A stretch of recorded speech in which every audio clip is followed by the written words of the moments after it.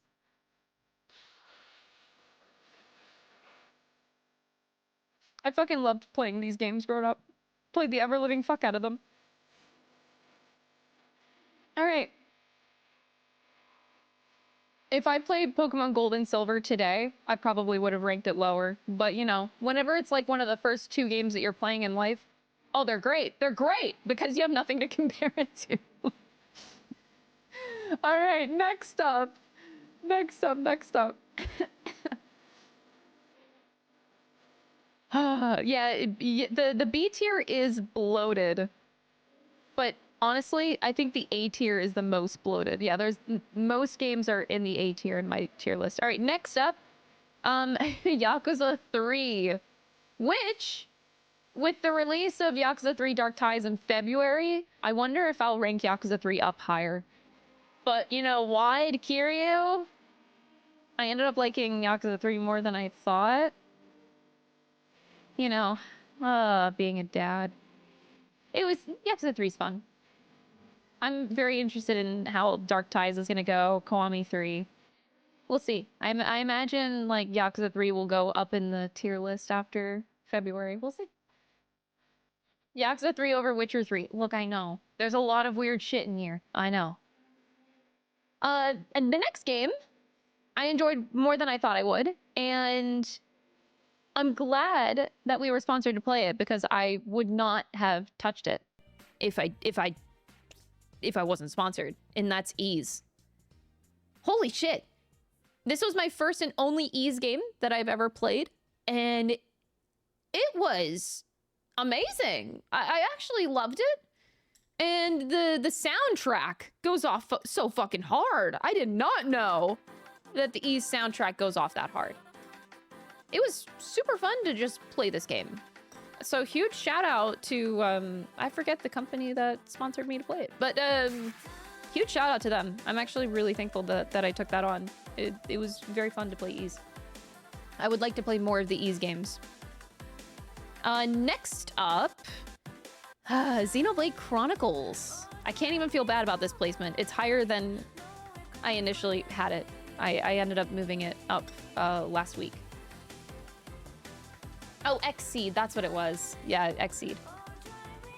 Xenoblade Chronicles. I don't have much to say about Xenoblade Chronicles. Like, I remember playing it on my DS way back in the day when it came out, and I wish I remembered more about it, but I played the ever-living shit out of it because it has so much content in it. Like, same with all the Xenoblade Chronicles games. There's a lot of, like, extra post-game content to do, and, like, completing areas, and back then I had fun being a completionist when I had more time. Oh, childhood. Having more time to play games and actually completing them. But yeah, I've played a lot of it. I remember enjoying Xenoblade Chronicles, and yeah, it was a good time. 3DS, yeah. Next up, after Xenoblade Chronicles, is a game that came out very recently that we played, and that is Raidou Remastered! Holy shit! I'm like, I thought that this remaster was really good. Now, I did not play the original Raidou game, but the remaster was super fun. Like, the combat was a lot of fun to play, and the story, I wasn't expecting a huge story out of Raidou, and it's nothing like, but it went off way harder than I thought it would. So I give credit where credit's due. Raidou was a very fun experience. I'm glad they remade it.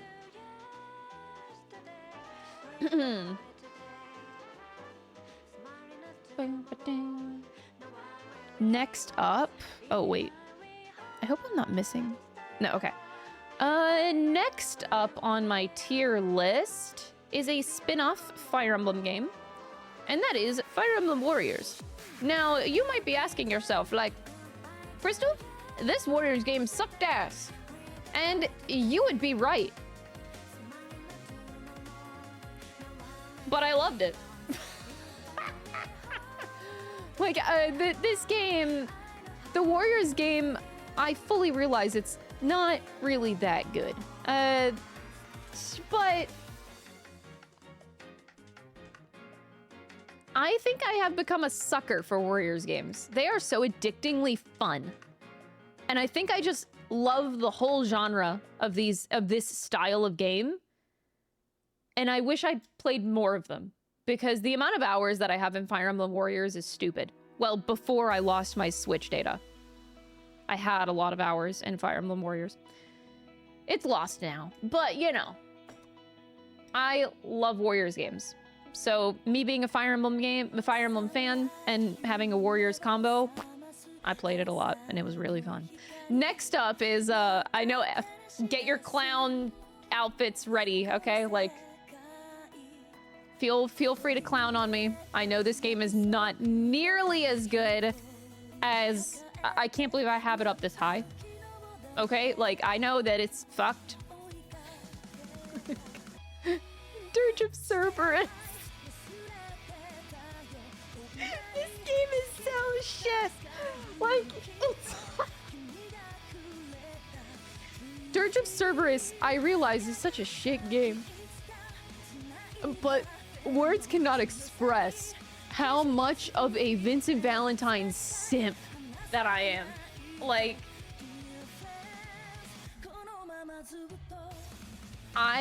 you know that I am fucked up whenever I played a shooter game. This is the first shooter game that I ever played. And I played it just for Vincent Valentine. I love him so much. I enjoyed the story so much, okay? Like, I enjoyed the story so much. I just wanted more Vincent content. I played this whenever I was like 17 or 16 or something. And back then, I was simping so hard for Vincent Valentine. Okay, he was my #1, my first ever husbando that I've ever had. And I will remember him fondly for that. Because, you know, he was my first real guy crush in a game. My first one. So because of that, he has just like such a big place in my heart. And I know Dirge of Cerberus is so fucking bad, but I loved it so much just for Vincent Valentine. And that is that. I said what I said. It's amazing what loving a single character in your childhood youth does. It carries a lot of weight. That's it. Moving along. Demon Souls is after Dirge of Cerberus. This was my first ever Souls game. And it was a great introduction for getting into Souls games for me. I think it's like the perfect entryway because I don't think Demon Souls is that terribly difficult. So it being my entry point was perfect. I loved the experience and it made me obsessed with Souls games. I remember Demon Souls pretty fondly. I didn't think it was like that great of a game or else it'd be higher, but it was a great entry point and love it. I loved the experience a lot. So kudos to Demon Souls. Next up, Persona Q2. I feel like this is an unpopular opinion because almost everyone has Persona Q2 higher than Q. But man, the dungeon crawling was so weak in Q2 though. The puzzles were a lot weaker. The actual gameplay side of it, I found a lot weaker than the first game. So that's why it's ranked down here. The story the story was about the same as the first Q game, but gameplay I think was a big downturn. So that's why Q2 is here. Now I have another one that's gonna get me canceled, but just know that we're getting toward the end of the B tier. So don't cancel me too hard. Oh man, but I put a game above it. That's okay. Anyway, Fire Emblem Three Houses.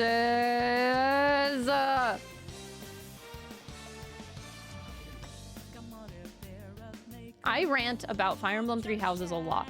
Okay, and actually, I had a pretty in-depth conversation with my brother the other day. We were really chatting it up with Fire Emblem about it a few weeks ago. And, yeah. I had a great time with Three Houses. I think it's one of the stronger stories in the Fire Emblem franchise. I give it that. I also do appreciate the smaller cast of characters compared to most Fire Emblem games. Just, man, the combat is so weak in Three Houses, and that's its biggest downfall. It really does not have replay value for me as other games in the franchise do. And that's my problem. So I played 3 routes of Fire Emblem Three Houses. My first one was Black Eagles. That was my first route. My second route was Golden Deer. My third route was Blue Lions. So I did it in that order. I did not ever do the... Oh, no, I did do the DLC. No, I didn't do the DLC. I didn't do the DLC for Fire Emblem Three Houses. And I didn't do the church route. But I don't think I can get myself to play the game again because it's so boring. I was very drained after playing it the first 2 times. And I had to force myself to play the Blue Lions playthrough. Just to experience the Dimitri's side of the story, but God, it's boring. Very much don't like with Three Houses that it's the maps are boring and they're reused so much. So like if you're gonna have a map that you reuse a lot, and maybe you start at different points on the map, you know, that map has to be good if you're gonna reuse it a lot. So the maps just were so unenjoyable, the majority of them with Three Houses, and that's a big downfall of the game, I feel. And then I also was very much not a fan of the battalion system as well. I found the battalion system very unbalanced. What I always wanted to do with another Three Houses playthrough was to have a run where I don't use any battalions, because I feel like the hardest difficulty was too easy on Three Houses. But if you take away the battalions, maybe there's actually a difficulty there. So one day I would like to do a 4th playthrough of Three Houses and do it without battalions, because I feel like it's not a good system. I'm just here because I like Axolotls Krista. Oh, thank you so much, Kasumi, for the 14 months. So yeah, I wish I could rank Three Houses up higher, but it was a good Fire Emblem game. But the replay value and its lack of replay value that was enjoyable was really a kicker for me, unfortunately. Next up is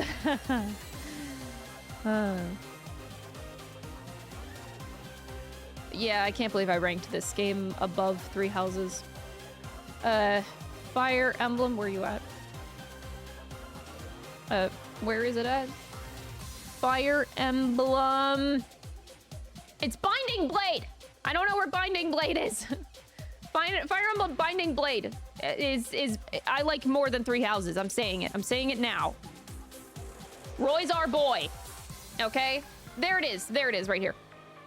Roy's our boy. You know, we love Roy. This game, I think, still to this day is not released in the West, but I liked it more than Three Houses. That's it. Like, I have nothing to say other than I enjoyed the gameplay more than Three Houses. Story-wise, like, Roy's game is like kind of mid. It's not the best game in the world, story-wise, but it's not terrible, I think. But yeah, this is a castle, but it's not Roy's one. It's fine. But yeah, that's where Binding is. Next up, I hope people agree with, maybe it should be higher, I don't know. We had a very questionable time with this game. Kingdom Come Deliverance. Now, Kingdom Come Deliverance I debated on even putting on this tier list to begin with, because I don't think I actually finished it.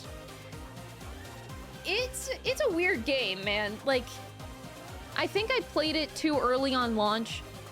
I want to rank it up higher because I loved conceptually the game a lot and it was fun to play, but half of my side quests were bugged. Like, I could not finish more than half of my side quests because the game was so bugged on launch. Like, barely anything worked in the game. So maybe I should have, like, waited it out. I don't know. But we really struggled to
3 years. The first 3 years. And then I stopped playing it whenever they added a subscription service. And then I bailed. Because at that point, it became pay to win. And it previously was not before that point. So, I haven't played it since 2020, I think. I think they launched the subscription service either in 2019 or 2020. So I haven't played since then. So my experience of Fire Emblem Heroes is the first 2 to 3 years of the game. And I loved it back then. I loved the maps. I actually found I found it very similar to true to Fire Emblem, where it was like very difficult. I loved the mini maps that they had, and then, you know, eventually they added bigger maps to the game too, but it felt like a good mobile game for Fire Emblem. I actually very much enjoyed it on launch until it became a bunch of bullshit. I don't know what it's like nowadays, but I have no desire to pick it back up.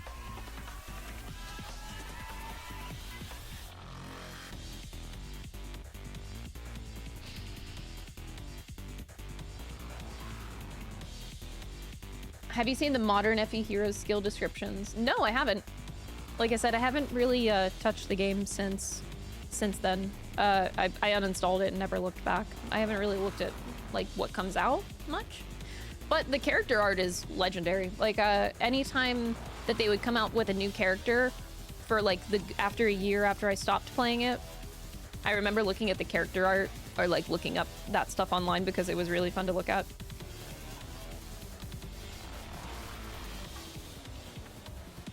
All right, that's it with Fire Emblem Heroes, though. So it is adjusted to here. Next up, which I'm glad is ranked like decently on my tier list, is Persona 5 Tactica. I want to rank it up a little higher, but you know, Persona 5 Tactica goes here.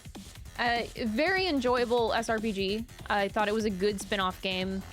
But you know, at the end of the day, I just think it's like a good spin-off game. I think mechanically they did a very good job with the SRPG side of it, and then story-wise, it's very good. And that's pretty much all I have to say about it. That's it.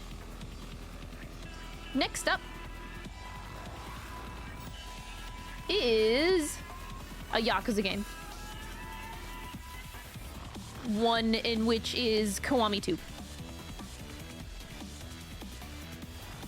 Kiwami 2, it's a good one.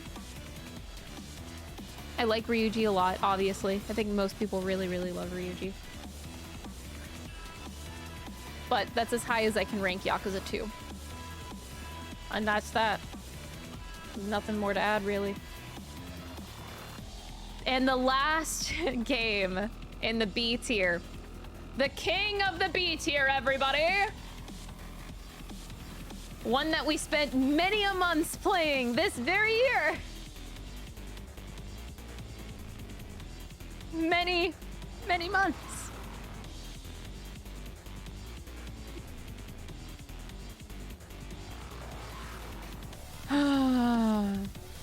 Hundred Line Last Defense Academy. King of the B tier. And I think this is me being generous with 100 Line.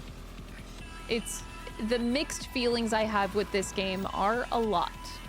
I have a lot of respect for the dev team because this is a big chunker of a game. It was incredibly ambitious, but at the end of the day, my main criticism that I have with the game is I really feel like it would have been a better direction to go quality over quantity. But that's just my opinion. I think the lack of quality in a lot of routes really puts the game down in the overarching ranking of the game. Overly ambitious. And you know what? They're probably going to announce a DLC next week that has 100 more endings. And I'm going to be that stupid motherfucker that plays them. Don't ask me why. But we played the game in its entirety. I don't regret it one bit. I will just say that I wish it was a higher quality than quantity. But that's it. That's all I gotta say about 100 Line. All right. Next up is the A tier. At the very bottom of the A tier, we have Yakuza 6. My favorite scene in all of Yakuza in this game, throwing around a baby like it's a goddamn football. Man, I love it. Yakuza 6 was a lot of fun. The Song of Life, indeed. I played that shit before Expedition 33. Oh, 100 Line, oh geez. But yeah, baby football, good game, good game. Nothing else to say about it. Next up is... Wait. Am I missing a game? I have to be missing a game. Oh no, I didn't finish it. I was like, oh, okay, next up is Octopath Traveler 2. But I didn't include Octopath Traveler 1, even though I put 60 hours into the game. I didn't finish it. So games that I dropped are not on this tier list. Okay, so that I was confused for a second. So yeah, Octopath Traveler 2. I still think that this series has things to improve upon, but Octopath Traveler 2 was a huge improvement from 1. I couldn't finish 1 because of how monotonous it was. It was just, everything is the same shit. All the dungeons are the same cookie cutter shit. I just couldn't handle it anymore. The battle system is one of my favorites. It's so much fun. And the stories are done in a better way in 2, but still, there's something that's not quite hitting about the overarching thing with Octopath Traveler in general. But cool concept of a game, and 2 is a lot better than 1. So there's improvement. Next up. Actually, there's no way that I can put this game above Octopath Traveler 2. I have Tales of Arise here, but I'm actually gonna bump it down. Tales of Arise! Oh boy! Tales of Arise was... It's a weird game. I think it's a good Tales game, but it's so backloaded that the whole end of the game just kind of left a sour taste in my mouth. I think if the whole end of the game was done better, it'd be more of an S-tier game and maybe even more memorable. But because it's so backloaded with plot shit, it comes at you so fast that I don't remember like any of the end of the game. Like the everything that happens in the last like 5 hours of the game are lost in my memory because it was so much to digest that my brain never had a chance to actually digest the information to this day. So it's frustrating how they decided to end it, but the journey of the game was great up until the bombshell of the end. But you know, combat, story, everything, I felt that Tales of Arise did a very, very good job in all the areas. But unfortunate ending of the game. Next up, legendary game. I did not get to play the remake of this game that came out recently. Super Mario RPG. Or just Mario RPG. Is this Super Mario for the remake? I don't know, I might have the wrong one here. I'm not sure. But I only played the original. What is there to say about Mario RPG? Like, it was a fucking great game. It's probably an S-tier game for most people, but for me, yeah, A-tier. I like it. It's overrated? You think that Mario RPG is overrated? Dang. Okay. Whatever, dude. Next, we're going back to Pokemans because Pokemon Coliseum! Yeah! I played this game quite a bit growing up, and I only have good memories. I loved it. You enjoy the gameplay of Tales of Arise, but wouldn't recommend it for the story as someone playing through it right now. Oh, you're playing through it right now. Nice, nice. But yeah, it's Tales of Arise is something. Maybe I shouldn't be ranking it as high as this, but I am. I stick by it. Next up, oh, these games. Imposter Factory, where are you? There you are. I love these little like one-off games. They're so much fun. I was also surprised that they're labeled as an RPG on Steam, I think it was. But, you know, I went off of what the devs listed it as. Yeah, what can I say about these games? They're short, sweet, and so charming, and full of emotion. And after that is another small game that we did in one go, was Transistor. What a fucking banger game, hello? Like, I want to play this game again. This is another game that I would love to play a second time. Because I feel like the first time you don't really, like, it doesn't hit you as much. And then you get hit with the ending, and then you're like, oh shit. And then you gotta play through it again for like the feels to properly hit you. But I just watched my own VOD as my second experience. But I would love to play that shit again. Transistor was fucking amazing. Next! Shin Megami Tensei 3 Nocturne! Literally my favorite part of 3 Nocturne is the Trumpeter Fiend battle. The Fiend boss fight. That was so fun. But yeah, mechanically, Nocturne is super fun gameplay. Fucking loved it for all of the battling and everything that you go through in the game. And we know my criticism story-wise that I do think it's a weaker one in terms of story for SMT. And that's that. Doot, motherfucker. Man, that Trumpeter fight is a good one. Next! We are jumping back to Final Fantasy, which I think I'm the only one that's going to have this one rated as high. Final Fantasy 12. This is the original Final Fantasy 12. I never got around to playing the remake, which was called the Zodiac Age, I think. So, didn't play the remake. The original game, I actually loved. There was just something so refreshing about playing 12. And I think a lot of it was the open world aspect of it. Was it done well? Maybe not. But after playing a lot of more linear Final Fantasy games, I remember playing 12 and loving it so much because I was like, oh, I'm so free! Oh, it's so awesome! Loved it for that. Like, the feeling of freedom in a Final Fantasy game was not as, not as prevalent before.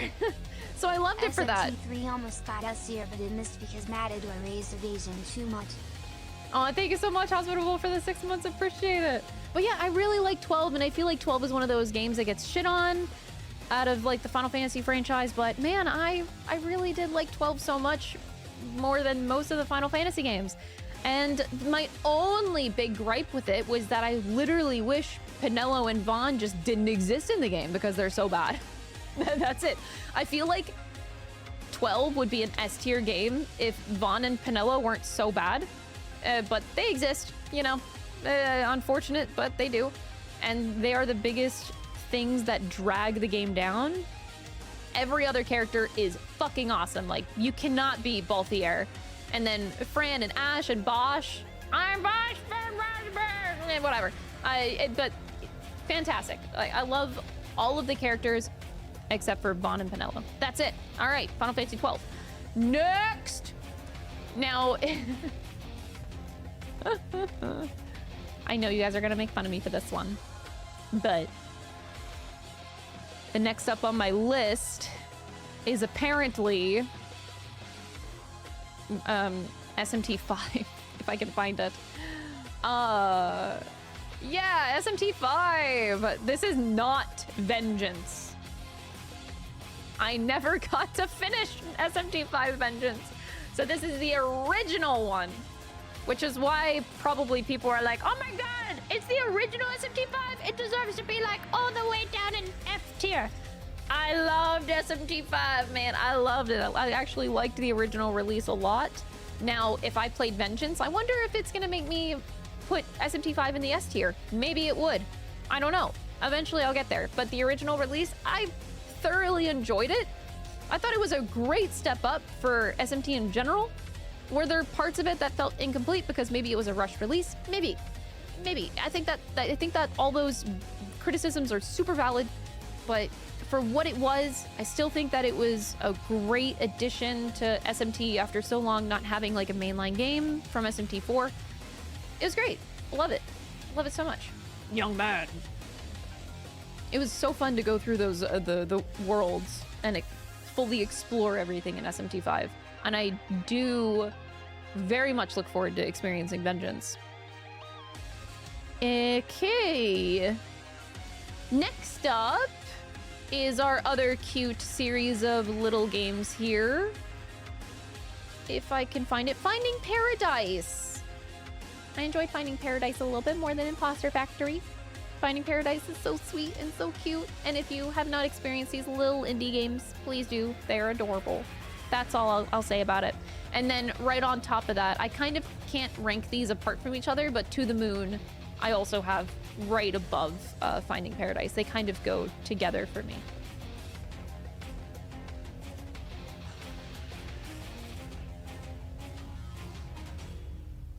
Man, these are both lovely, lovely games.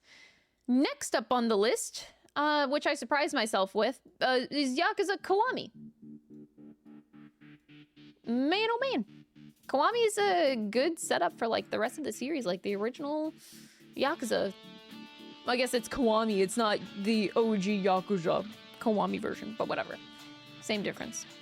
Kiwami is amazing, and I very much enjoyed the story experience, everything. Like, Kiwami just, I felt like left a good taste in my mouth.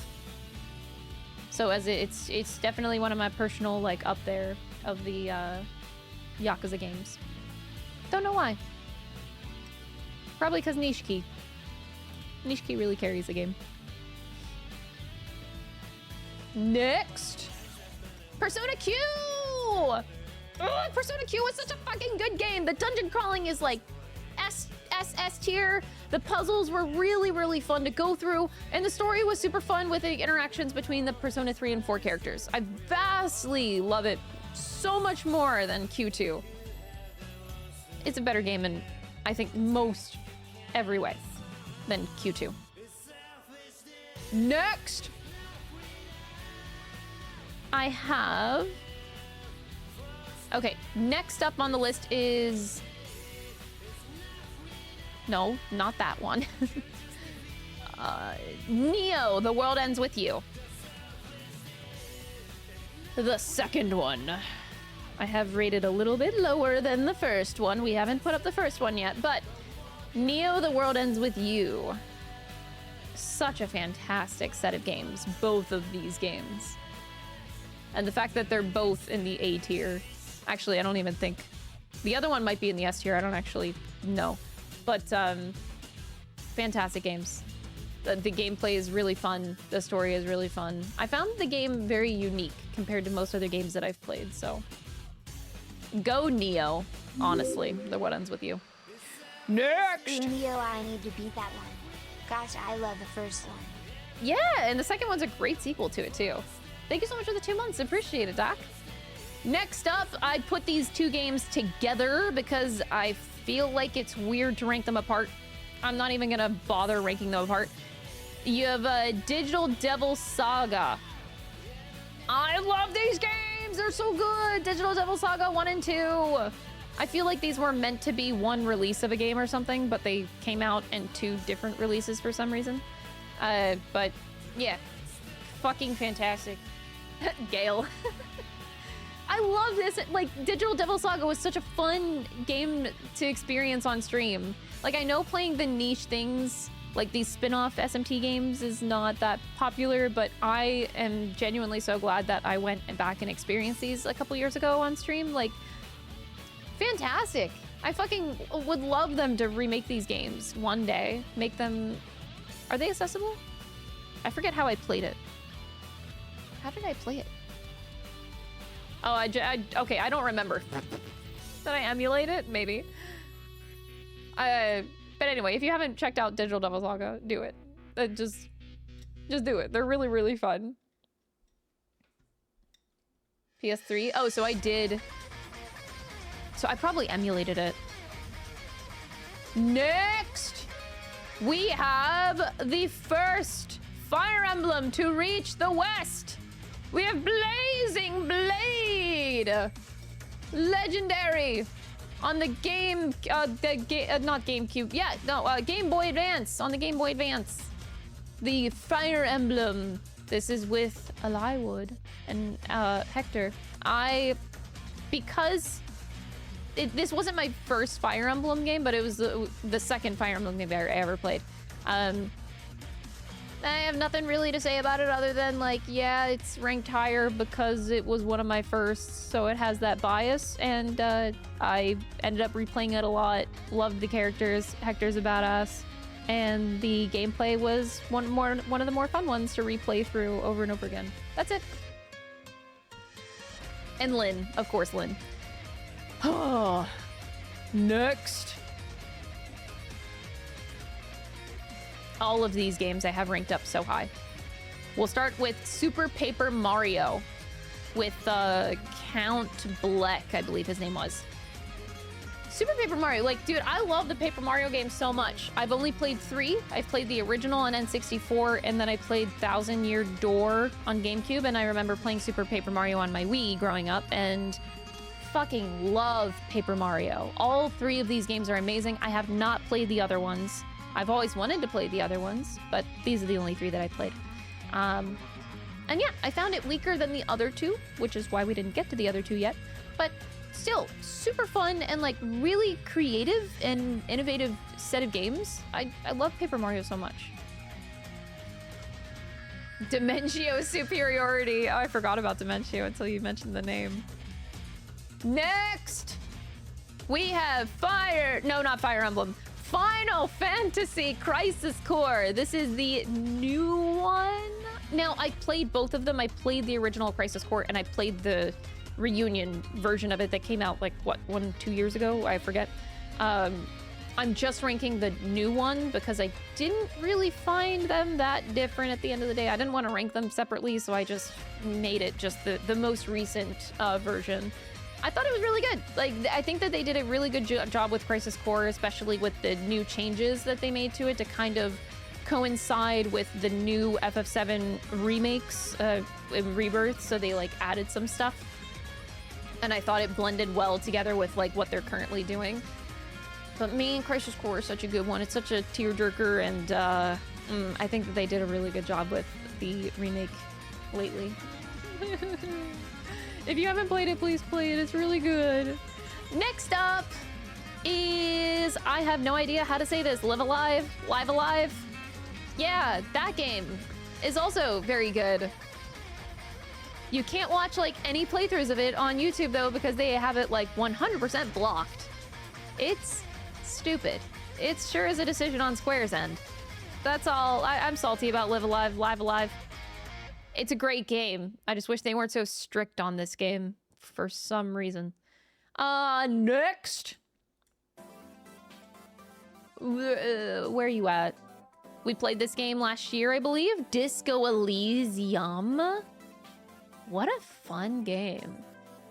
Holy moly. I feel like Disco Elysium has no right to be as fun as it was. I normally don't play a lot of games like this, but shit, man. I would play Disco Elysium like 5 more times if I had time. That's what sucks. This is the kind of game that I would love to play a million times over because there's so many different outcomes that you can have.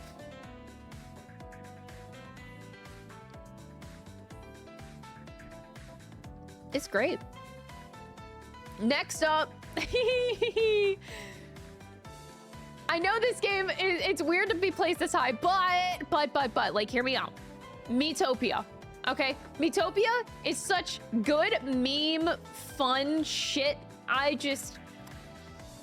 We played it, and I don't regret it, and I love the amount of stupid-ass scenarios that you could just build with this shit. It's so fun.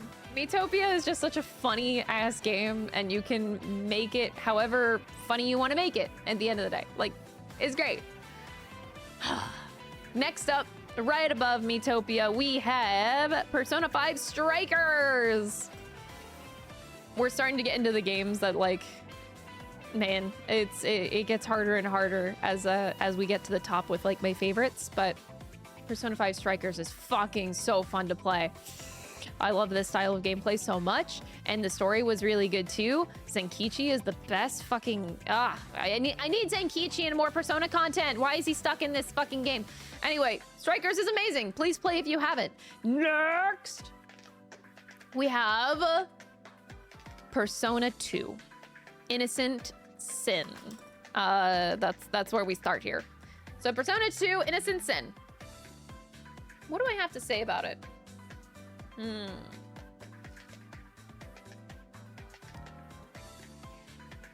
Persona 2 is very good. I do think it would be a banger if they ever decided to remake it, but I think at the end of the day, Persona 2 should just be stuck as a port, something they port eventually, so it's more available, is my opinion. But you know. But Persona 2 is a really good experience. Innocent Sin story, 10 out of 10. Gameplay, 1 out of 10. Yeah, it definitely needs an improvement. Next up, Final Fantasy VI. What a classic Final Fantasy game. The first one that I played that really stuck out to me as being something special. Final Fantasy VI is legendary. I guess if you don't want spoilers, I just want to name my favorite, most memorable part of the game, which I found, so just mute for like a minute. I'll be quick. But, so yeah, my favorite part of the game, which is kind of like sick, but my favorite part was whenever you go through Scion's part of the story, and the whole poisoning river thing, it just shook me so hard. And to this day, I will just never forget how hard that whole shit went in that game. And that's just one small part of the game. But for some reason, that section in particular, I was like, oh my God, games can do that. Like it just felt so brutal.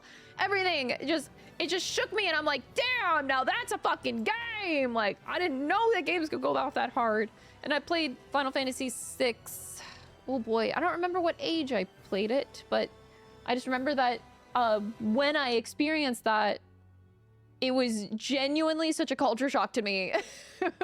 Because I was not used to playing RPGs that went off that hard prior to that. So it was very brutal, and for that and just all the memories that Final Fantasy VI brought me, it was amazing.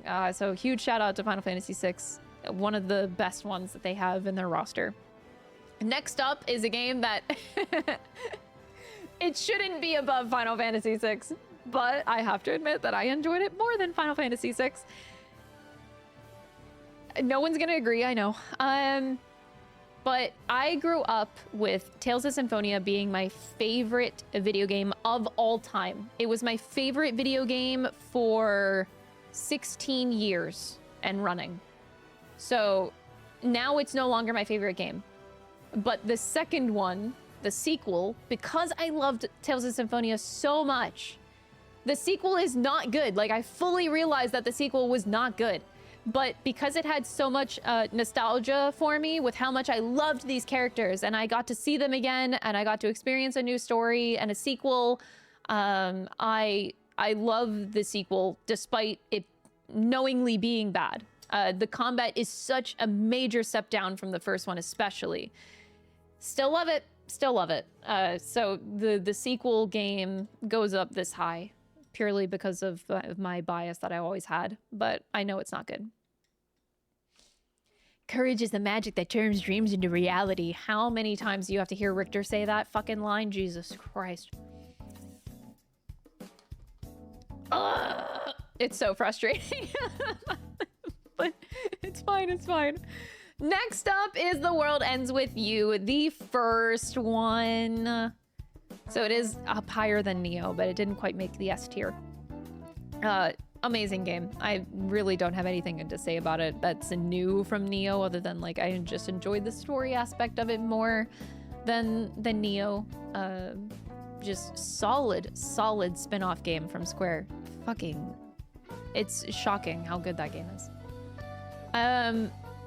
Next up, you know how I said with Baldur's Gate that my experience of Baldur's Gate was kind of hindered because I played with 4 people? Well, this game is the exact same boat. Divinity Original Sin 2. If anybody has played this, I played it with 4 people, and I actually think because I played it with 4 people in this particular game, it made my opinion of it higher. than I would have if I maybe played it alone. I played as Fane when I played the game myself with my group. I think I was the only character that did a legacy character. So I was Fane, and then everybody else chose different, just like made up characters. And it was so fun. Because I played Fane, I think it made my experience of Divinity 2 a lot more fun. So he was so well ingrained into the overarching story of Divinity 2, but 10 out of 10 would recommend. I enjoyed my experience a lot playing with my group. Next, back to Yakuza. Like a Dragon, Infinite Wealth. It was a damn good game. I had my gripes with it. I've mentioned in the playthrough that I had back then. I can't rank it any higher than that though. I think story-wise, it didn't hit the same beats as the other Yakuza games that I find better. Gameplay-wise, I think it's one of the strongest Yakuza games that we have in the entire roster. The gameplay side of it is incredible. I think that the sub-stories are some of the best. The mini-games are some of the best as well. Just the amount of content that is in the game is insane. So, like, gameplay is, like, SS tier. But story is where it dragged it down for me a little bit. Like, it's still A tier, but it didn't quite hit as much as the other higher Yakuza games. Next up, unpopular opinion time. More of them because there's a lot of unpopular opinions here. Fire Emblem Engage. I know that the story of this game is like going to Clown Skull, okay? Like, it's bad. It's bad. The character designs are almost all bad. There's a few good ones in there. It's like the character design is bad, the story is bad, but man, I can replay Engage an infinite number of times though. I'm not rage baiting. It's the fact that Engage has some of the best gameplay in all of Fire Emblem. Like, its replayability is so damn high that I genuinely enjoy playing the game. I played it through 2.5 times, and I wish I played it like 5 times through. Cause the battle system just has so much going for it, and you can do so many different types too, in terms of like changing, like it's not the only Fire Emblem game that you can change everybody's classes, but about like half of them you can. You can't do it in all of them, but I think that the way that the battle system is structured in Engage made me enjoy it so much more, and this is like, it's purely ranked this high because of its replayability for me and in the gameplay aspect of it. So it's some of the most fun I've had in terms of gameplay. It was super, super, super strong. But yeah, holy shit. It would be an S tier game if it didn't have such a dog shit story and characters that I just didn't care about. But there's that. I know! See, thank you. I'm glad that somebody else agrees that maddening mode is so good here, because yes, I don't feel like I've had a good difficulty in Fire Emblem since Conquest. It was the first time I felt challenged and like it was well balanced. Haven't felt that in a very long time. And but yeah, maddening mode was so much fun, especially with the use of the rings. They didn't feel too overpowered in maddening run, which I was a little bit worried about. It was a perfect level of difficulty that I hadn't seen in a long time in Fire Emblem, and that's that. That's why it's labeled higher. My Fire Emblem, it's weird because like mostly I play RPGs for stories, but Fire Emblem for some reason is that one exception where I ignore, like, if it has a bad story, I don't particularly care. Like, I care a little bit, but I play Fire Emblem games mostly for the gameplay side of it, and almost purely because of that. So it's very challenging and very good. That's that. Next. Okay, hopefully this will make some people happy. Near Replicant. Damn, what a game. Damn, what a game. It hits similar beats to Nier Automata, but still maintains its own really good experience that isn't Nier Automata. I think it's kind of weird, but one of the highlights of the game for me is just like White Vice existing, like Grimoire Vice. So good. But yeah, well, I don't think the gameplay is outdated. I wouldn't say that, no. But in a similar way to Bravely Default, repetitive timelines can get tiring. There is evolution in the repetition, but it definitely it still drags out the game a little bit for me. That's why it's not like S tier. That's it. But I understand it has to do like the timeline thing. That's part of the experience of the game, is the repetitiveness.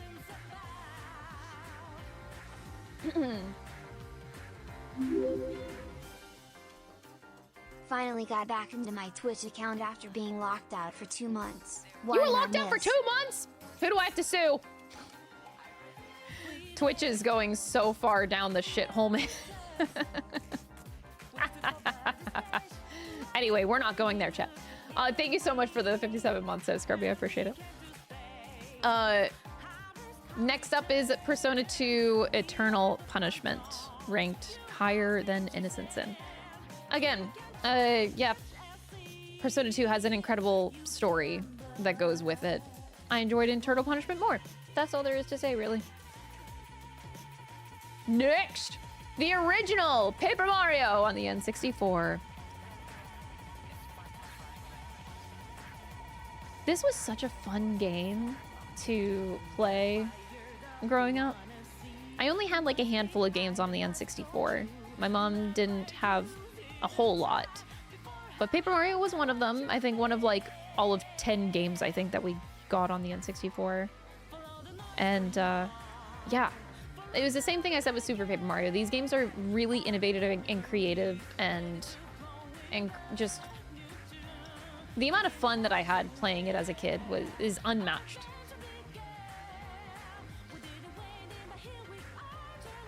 Next up, a game that I played the ever-living shit out of growing up on my GameCube.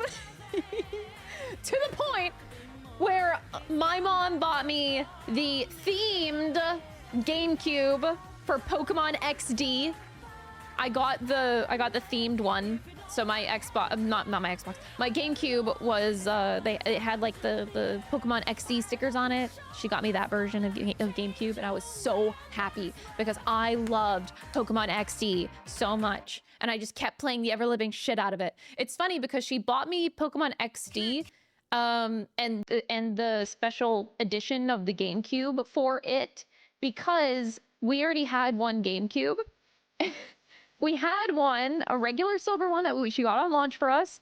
And because me and my brother were both heady gamers, my brother played most of the GameCube. So like he took it most of the time. So we had to share our GameCubes, okay? And at one point I got so mad at my brother because I just didn't want to share anymore. So my mom is like, fuck it, I'm buying you both one. So she got me the GameCube Pokemon XD version, and that was mine. And that was my baby. And it was the first time I had my own console. And you know your mom spoils you when you have 2 consoles at home because your kids don't want to fight over and take turns over the consoles. So ever since that day, she started buying 2 of every console. We had 2 Wiis, we had 2 Game Boys, 2 Game Boy Advances after that. She just didn't want the fighting anymore. She was done with it. But that being said, that was an extra story time, but Pokemon XD just has such good memories for me and how much I just kept playing it. Was it good? I don't even know. But I only had fond memories, so we just kind of leave it at that. Next up! Next up is another SMT spin-off series we played a couple years ago. That was another amazing experience. Where's it at? We're running out of games here. How am I missing it? Is it just not here? SMT Devil Survivor? Oh, Devil Survivor. Here. Oh, there it is. Okay, got it. So, Devil Survivor, Record Breaker, and the second one as well. I'm putting them together because they're pretty much the same. They're not too far different from each other. So I didn't feel the need to, like, split them up. So I put them, I put them together. But holy shit, Devil Survivor is so much fun! I do hope that one day they port these games. Please, Atlas, I'm begging. They're super, super fun. That's all I can say. Like, I thought that they did the combat in this game really well, and then tying the tactics combat of it to a good story is great. I'll take it. We had a great time playing it. That's that. Those are S tier. I had to save the S tier for, like, my favorite games, though. Like, the cream of the crop. Please put 1/2. Oh, yeah. Okay, that's true. That's true. Definitely 1/2. Yeah, I agree. Sorry. All right, next up, we have an indie by the name of Omori. What a damn special game this is. And definitely very far from what I expected this game to be. It, like, became a horror game, and I had no idea it was gonna be anything close to what it was. But what a special little game. I love Omori, and if you have not played it, add it to your list. That's that. I'm done. Next! No, next up I have this ranked this low. Keep in mind, because it's not finished. So Deltarune. We played chapters 1 and 2. And that's it. So I haven't played the new stuff. I'm just waiting until it's fully released to go back to playing Deltarune. But from just the first 2 chapters that we played, it's A tier. But it's also not done. So it'll eventually probably be S tier. Next is another spicy one. But Final Fantasy 15, man. A lot of people give Final Fantasy 15 shit. And I am one of those people that really fucking enjoyed it. Here's my main reason. Not a lot of Final Fantasy games that you play have a small roster of characters. Usually it's a large roster. The thing that felt so special about Final Fantasy 15 to me was that you have your 4 boys, and you stick with those 4 boys the entire game. There is no one else. You get, like, maybe some extra party members here and there. Aranea, I forget the sister's name, but you get extra party members here and there. But, like, I just love having 4 characters and sticking to 4 characters. There's something that feels so special about that dynamic, that you really get to grow with those characters way more than, for me, your average other RPGs where you, like, you know, you gain 1 party member as you go to the next area of the game or whatever. Most RPGs I feel like are built like that system, but that's a huge perk for me of 15. I love small rosters of characters that I feel like I can really bond with throughout the game. Which is actually the main reason why I like 15 way more than I like 6, wherever 6 is on this list. I already lost 6. FF6. But anywho, I think that's a downfall with FF6 is because there's a lot of characters and there's optional characters in 6. Is like, I don't feel like I really get to bond with the characters as much. And also I lose some of those, like, character interactions between each other, between the party members. So that gets lost in translation when you have a large roster. So I do love playing RPGs that have the smaller roster. So 15 definitely wins in that category for me. The other category that 15 wins for me is one of my favorite villains. I'm gonna be honest. I won't say names because I think the villain is technically a mystery in 15, so no spoilers in the chat, but the villain of 15 is one of my favorites in Final Fantasy in general as well. So like there's so many things about 15 that I think just really have it going for it, especially for my personal tastes. I love the boys so much. I love the journey of the game so much. I love my road trip and just God, everything. The story beats even hit for me too. And this is kind of crazy to me because my ranking of 15 is on the original release, not even the royal release where it's the full complete thing with like added cutscenes and stuff. I'm actually talking about the original where people considered it to be incomplete. And I would agree with the criticism that it's like incomplete on launch. However, even with things missing in the game, it still hit. Like, Final Fantasy 15 is a game that genuinely hit for me in all of its story beats, even things that were supposedly missing from it. I don't feel like I needed those scenes to enhance my experience of the game overall because I was able to, like, in playing 15, the added scenes that people were saying were missing, they're fine to, like, fill in some holes, but at the same time, they were holes that I didn't need filled in for me when I played it for the first time because I feel like I was just able to fill in the holes myself when I played. It didn't feel like I needed it. It's nice that it's there now for the common person and the common opinion of 15, but Final Fantasy 15 was absolutely enough for me on launch. So yeah, that's my opinion on 15. I really liked it a lot. Okay, that's it. Moving along. Actually, as this song is on right now, Persona 3 Reload. Crystal, you're crazy! How could Persona 3 Reload be an A tier?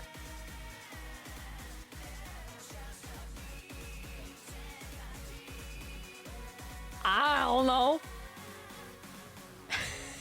Don't ask me questions. Don't ask me questions I don't know how to answer. Look, man. Persona 3 Reload, fantastic. It's actually what I would recommend people play instead of like FES or other versions of Persona 3. Like if someone's wanting to get into Persona, I'm gonna recommend Reload. At the end of the day, FES is on my list because I also played it and we didn't get there yet. So for me personally, you know, I'm gonna rank FES higher because of my experience with it. And I think streaming has a very large reason and why FES was a more special experience for me because y'all were so hype when I played FES. Y'all were equally as hype with Reload. But my first FES experience is one of my favorite memories now in my life just because of how the stream and every day went for me in playing that game. Like, you guys made my experience so damn special. That it is one of my biggest takeaways with Persona 3. I loved the game in itself, but getting to share that journey with you guys and having my jokes with it about the meme, the moon god, and all this other shit, everything was just so special about it. Loved it. So that's why Reload is ranked lower in my personal experience, but objectively, I would put Reload higher. And recommend it as the go-to for Persona 3 personally. Next. I want to make sure I read that right. Dark Souls, I thought this was 1, but this is Dark Souls 3. Dark Souls 3 above Persona 3 Reload. As all things should be. Dark Souls 3 is fucking amazing, and god damn, I wish I could play this game again and again and again. So much fun. That's it. I just love Dark Souls 3. Done and done. Next! Final Fantasy VII Remake. The first part that just covers Midgar. I think the remake did a pretty good job. It's just still a shocking decision to me to this day that they only did a part 1 covering Midgar, which is like 10% of Final Fantasy VII. Still a weird-ass decision to me. But you know, it is what it is.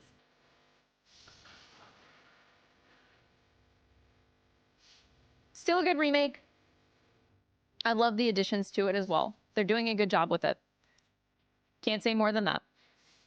Next, we have one of the objectively better Fire Emblem games, Fire Emblem Awakening. I think this is a entry point for a lot of people. If you ask a lot of people what their first Fire Emblem game is, it usually is one of two things. It's usually Fire Emblem Awakening or it's usually Fire Emblem Three Houses. Most people start in these two categories. Fire Emblem Awakening was the game that saved the franchise very infamously. They were pretty much done if this game didn't succeed. And it absolutely deserves all the love and praise. I remember playing this on launch back when it came out on the DS, and I definitely played the shit out of it. It was the perfect Fire Emblem game. It had decent story, amazing gameplay, and the kid concept was great as well. So it had everything going for it. Love Awakening with my whole ass. So hell yeah, go Awakening. Next up, Bloodborne. Bloodborne's so fun. I have to put it above Dark Souls 3, but Bloodborne is a damn good game, man. Fucking love it. This next one I actually want to rank lower than what I have it. I'm going to change my mind on this one. I have Tales of Vesperia next. And I actually want to knock it down quite a bit.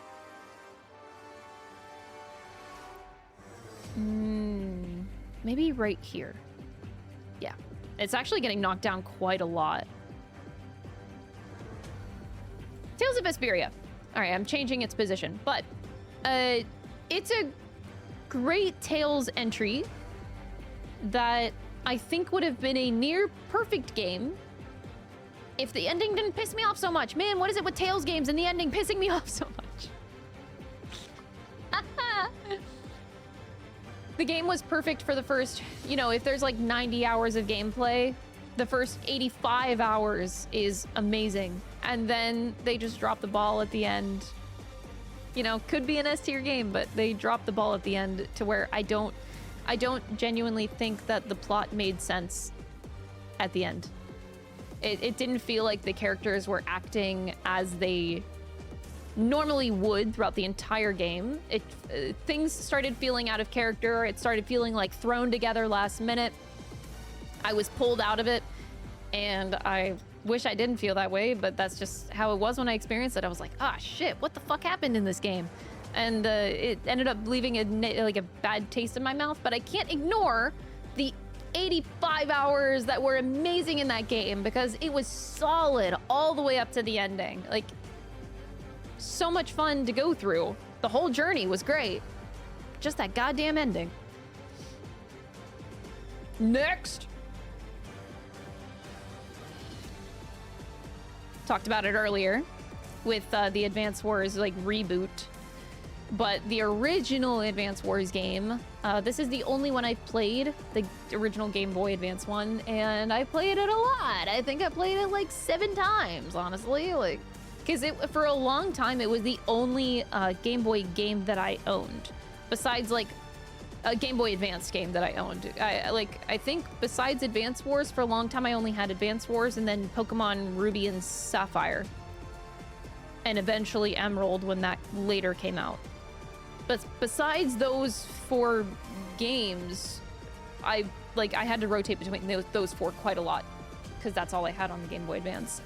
Until later games started popping up, like Fire Emblem Binding Blade, which we ranked earlier, and the other Fire Emblem game, which has yet to make an appearance. So moving right along. Persona 3 Portable. Way of Life. Fucking love Portable so much. Atlas, please don't ever forget that Femsi exists. I love her so much. She's so great. Don't ever forget her. I am making sure Atlas never forgets that Femsi exists. I am actually debating as whenever I go to the Persona concert in January, I think I want to cosplay as Femsi at the concert. And as a way to be like, yo, don't forget about this character. She exists. Portable's amazing. Next, Dark Souls, the first one, my absolute favorite Soulsborne game. After playing the other Souls games, I still found myself going back to Dark Souls 1 as my favorite of all of them. And that's purely because of the map design. The map design is, ooh, so satisfying in that game. Oh, just every shortcut you unlock is so goddamn satisfying. And the way that it just all loops into a thing is just like the most incredible shit I've ever seen. Like, I feel like I can say that Dark Souls has the best map design I've ever seen in a video game ever. It is fucking genius. And, oh, I feel like I could just praise it for hours because I just am so in love with Dark Souls 1 and its map design. Way too good. It's way too good. Like, I can't say anything more about it. Like, gameplay-wise, apart from the game, apart from the map design, gameplay-wise, it's also super fun. Like, it's pretty much on par, maybe like a tiny bit weaker in gameplay than Dark Souls 3, maybe. But it's just, the experience of going through these maps, though, cannot be beat. So I would love to go back to Dark Souls 1 a million times over. It's way too satisfying. If Crystal played Elden Ring, would it be S? I don't know. Elden Ring better have some damn good map design. I'm sure it does, but I haven't gone there yet. Next up, as I mentioned before, my Game Boy Advance age era of my life. The peak of Fire Emblem for me. This was my very first Fire Emblem game. My entry to the franchise was the Sacred Stones. So that's why this one has a very special place in my heart, and why it's ranked up so high is because it was my first. And played the ever-living shit out of it. I love Leon so much. Leon, however you want to say his name. It became a character I was obsessed with for a long time. Leon is very me-coded, so I loved him for that. And just Erica and Ephraim are great protagonists. Getting to play the game, you choose which story you want to follow at the beginning of the game. I believe it's been a long time for me, but I was replaying the shit out of this game in particular, and only very, very fond memories of Sacred Stones. It was a great entry point for me and got me obsessed with Fire Emblem, and that's why I play every Fire Emblem now, is because of Sacred Stones. It just made me fall in love with the franchise. So, next up is... Wait, did I really rank that? Wait, I don't believe my ranking here. I had to have mixed this up.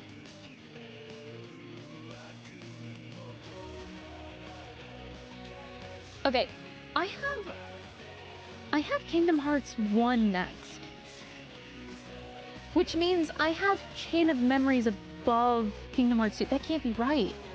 Did I mix them up on accident? Or do I mean that? Did I enjoy Chain of Memories more than 1? I'm asking myself this.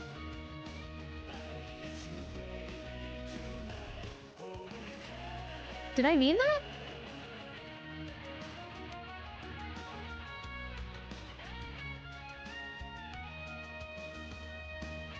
Ooh. I think I meant that, chat. I think I meant that. Because I enjoyed Chain of Memories way more than I thought I would. So yeah. I guess I'm not lying there. Kingdom Hearts 1. And we played that earlier this year. And this is where I would rank it. It's a great, like, entry for the Kingdom Hearts franchise. What more can I say? Like, it left such a good impression on me to continue playing as I am now, but it's such a special experience too. I feel like I want to do so many videos on Kingdom Hearts and my journey of it. that aren't just my highlights of me playing the game eventually, because I feel like I have a lot more thoughts that I want to put into Kingdom Hearts. So those are to be continued thoughts, but I enjoy it. I'm enjoying the franchise a lot. Next, we have Like a Dragon Gaiden. The man who erased his name. Holy peak Yakuza side game. Shit, this game had no right to be as good as it was. Fucking hell, I'm genuinely shocked. I enjoyed Gaiden so much. More than I enjoyed Kingdom Hearts 1. Yeah, like I'm saying it. Shit, man.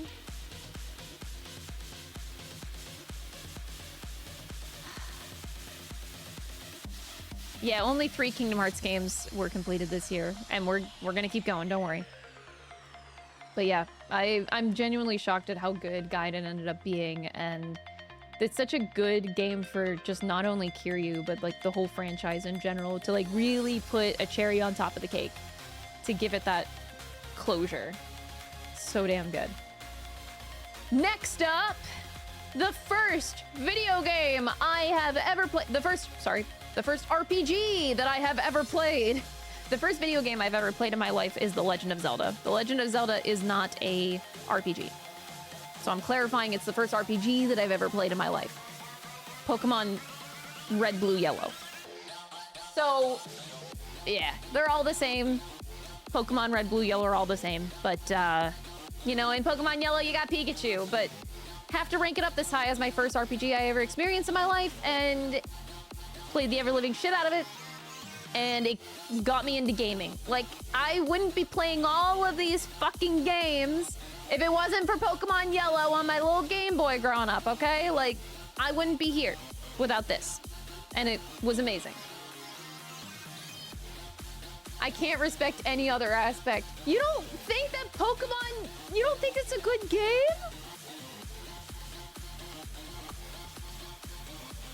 Wait, what?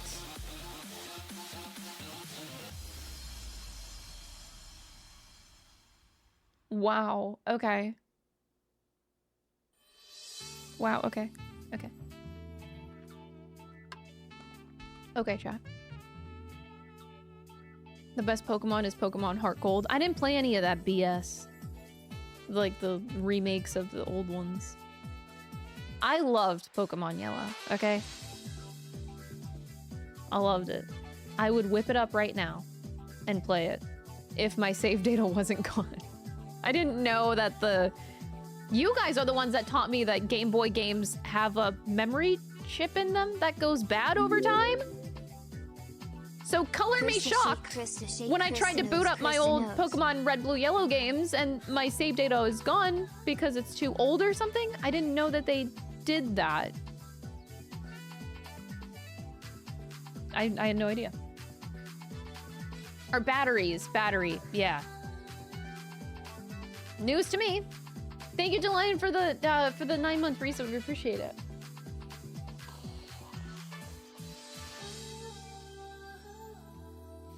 I also did watch a lot of the Pokemon anime growing up on Cartoon Network, I think it was. I was very much on Cartoon Network all the time. But yeah.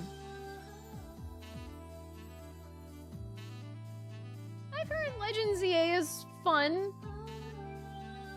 I'm glad people are enjoying it.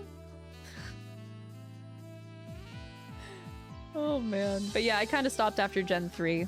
That's kind of where we drew the line at my experience of Pokemon, but this is the beginning of my journey in gaming, okay? So we gotta respect the Pokemon Yellow, okay? And then right after Pokemon Yellow, we have Chain of Memories. This is where I was questioning my life. Like, did I really mean that? But no, it makes sense. Because Chain of Memories, it was very different gameplay than 1, sure. But I love that card system. And it felt so satisfying to get good at it. Unlike the first game, where I feel like this huge sense of accomplishment getting good at the card system and making my decks, and that's what's fun about the game, is creating the decks and making them your own and getting good at arranging them and using them. Loved it. Loved it so much. It was more fun than I thought it'd be. And then, like, the story is nothing special. Like, obviously, the one story is going to be better. But man, season 2 with Riku, though, carried the game. So, Riku season is pretty good. It's pretty good. Anywho. All right, now we are at the king of the A tier. There is one more game that goes into the A tier here. All these games listed here. So king of the A tier goes to Unicorn Overlord. I was like really thinking about bumping it up to S. Cause it's damn good. But it's gonna stay right at like the peak of A. It's like so damn close to like SSS. But I can't do it. I can't put it in the S. Don't ask me why, I don't know. But I love Unicorn Overlord. Damn good SRPG, man. The Vanillaware did fantastic with the Unicorn Overlord. Cannot wait for a new game. All right, so now we are finally in the S tier.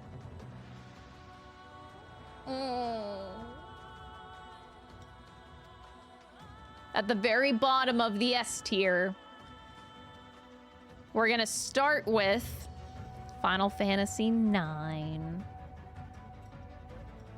Final Fantasy IX is one of my favorites. I love it so much. Love the characters, love the story, love everything about it. I love my music, although most Final Fantasy games have really good music. Final Fantasy IX. Next up, after Final Fantasy IX, I have Paper Mario, the 1000-Year Door, which is my favorite of the 3 that I've played of Paper Mario. I thought 1000-Year Door was the best iteration. Definitely my favorite. Played it a lot on my GameCube, and I do not regret it. 1000-Year Door is amazing. I didn't play the remake. I don't know if it's any different, because didn't they just come out with this game or something? Remade? I don't know. I don't remember, but I didn't play that. I don't know if it's worth. Next up on the list. Wait, it has a new soundtrack? Holy shit. I didn't know that. Anywho, next up on the list is Yakuza Like a Dragon 7. This is... Oof. 7 is one of the best Yakuza games, man. It's such an S-tier game. It's incredible what RGG managed to achieve in this game. I have to give them so much credit. You know how hard it is to have a running franchise for 6 games, 7 games, whatever, of having Yakuza, having Kiryu as your main protagonist, and to not only change protagonist in a game, but also change the style of the game from action to turn-based. The amount of risk that they took with this game is admirable as fuck, because that took some serious balls to go from whatever Yakuza 6 was to 7.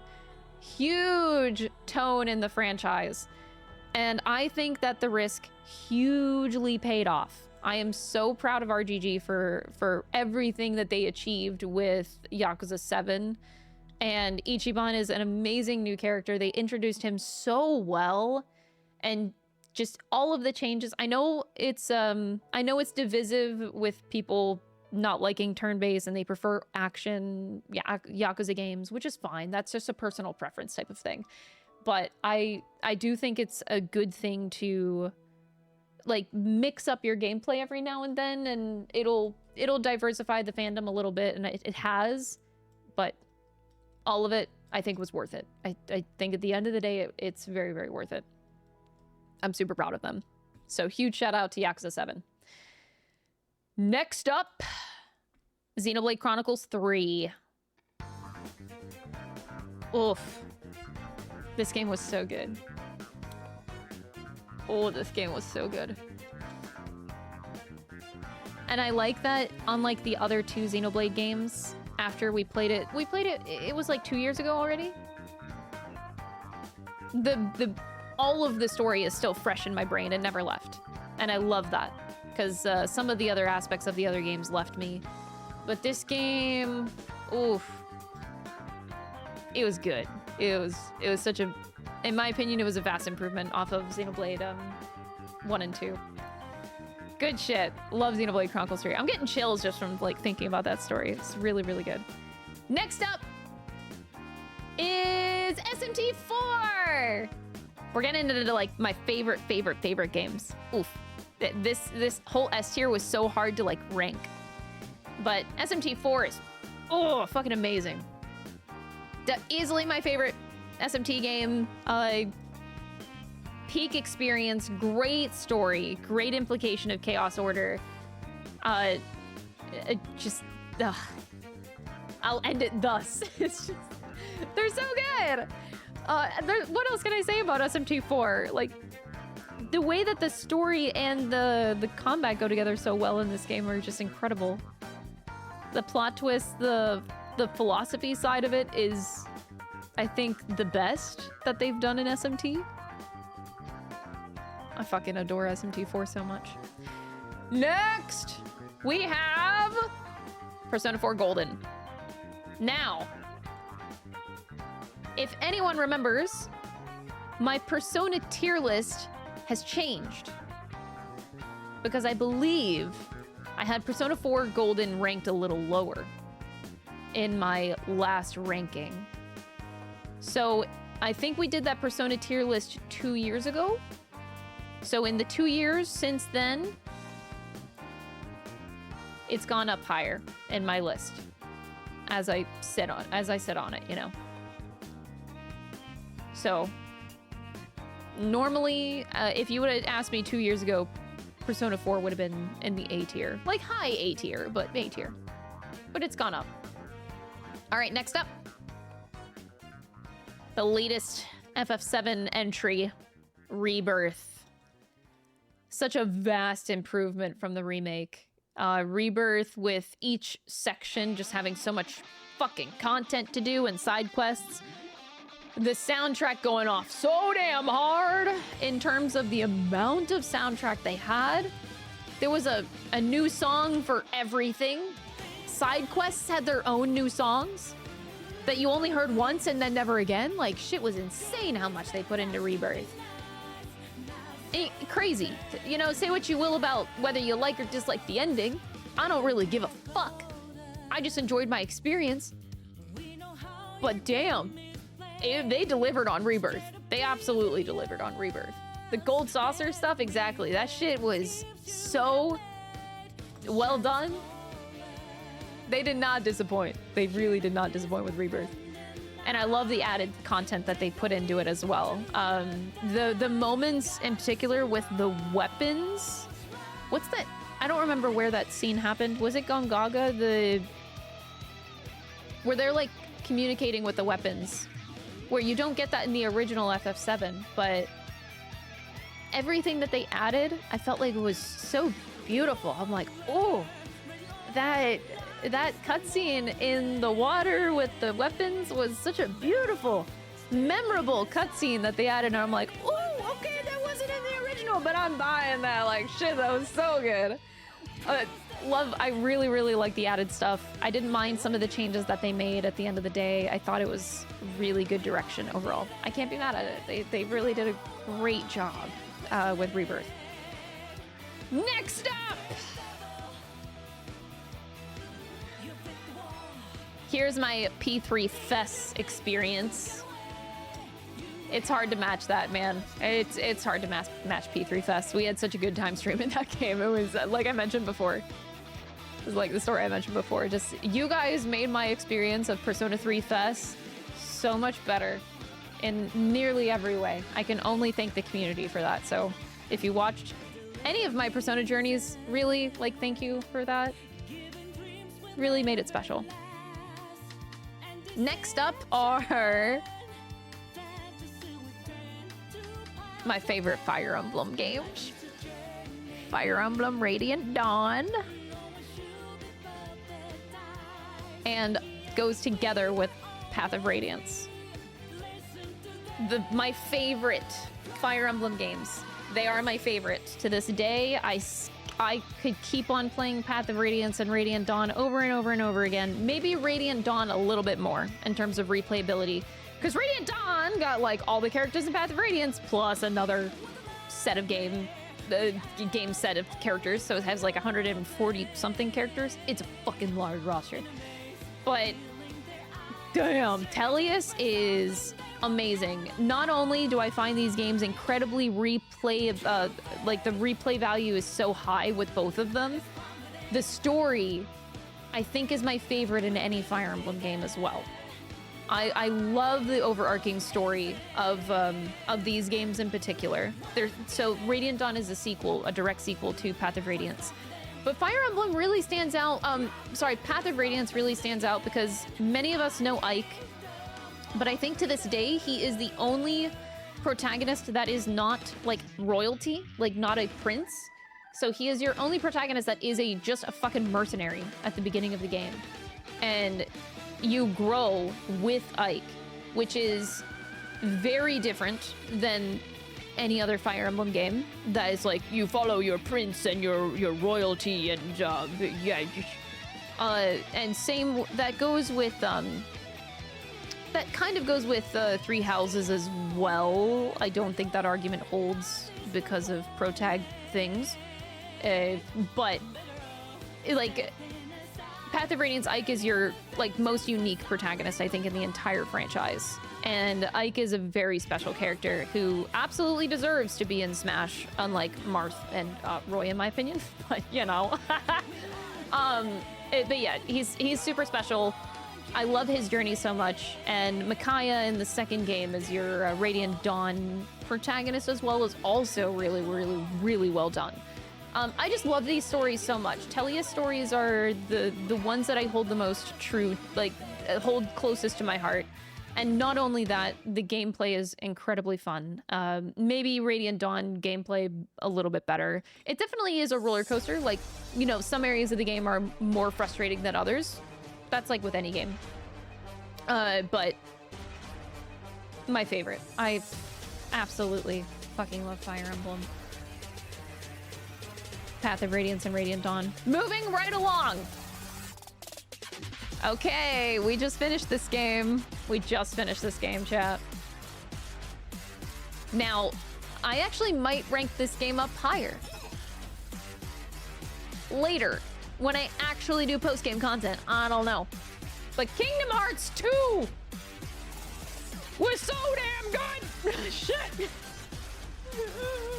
Kingdom Hearts 2 was so good. Now, I don't consider my experience complete yet. You know, post-game content may even higher the ranking. Or especially when I'm sure there's like a secret ending, like the first game did. I imagine that similar vein.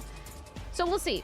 And this is also hard to rank because it's like really fresh in my brain, which sometimes is a bad thing. Like sometimes you really want to sit on games a little bit longer before ranking them, but I had to put it on here, even though we just finished it. So Kingdom Hearts 2 is here, and who knows, over time it might go higher the more I sit on it. But that's already really damn high on my list for a game I just fucking played, okay? Like, I was really impressed with Kingdom Hearts 2, shit. Okay, moving along! This is getting very difficult, chat. This is getting very difficult. Actually, wait, I should jump back to Final Fantasy Tactics because I had forgotten to add this entry, actually. So, the Final Fantasy Tactics is actually not ranked on my list yet, but I don't think I want to put it in S tier. Oh, maybe I do, because I think I like Tactics more than... Oh.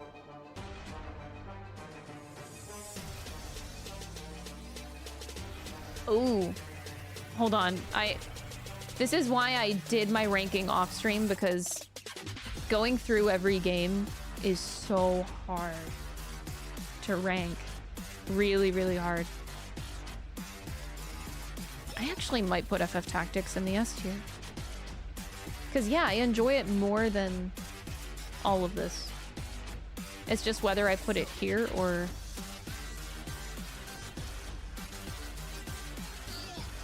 No, because I kind of enjoy Tactics more than 9. I'm not even gonna lie about that. Okay. Okay, I'm putting FF Tactics here. I enjoy it more than Final Fantasy 9, but I don't think it can beat out Paper Mario Thousand Year Door, though. Hi, Dom.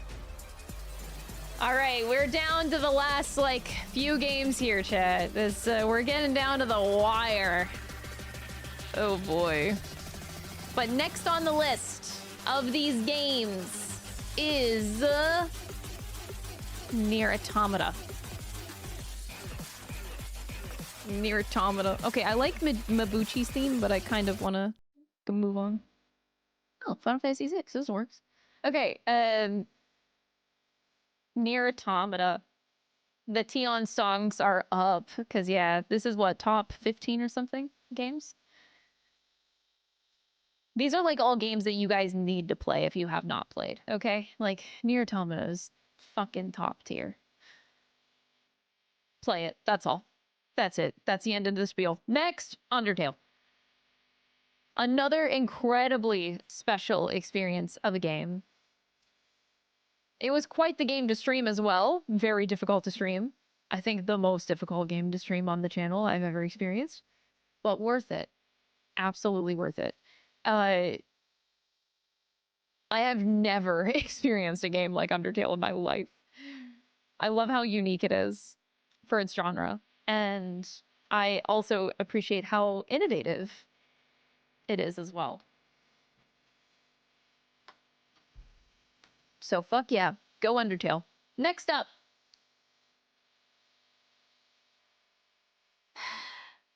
I'm gonna do a little bit of a chit chat here, but Final Fantasy 16 is next, okay?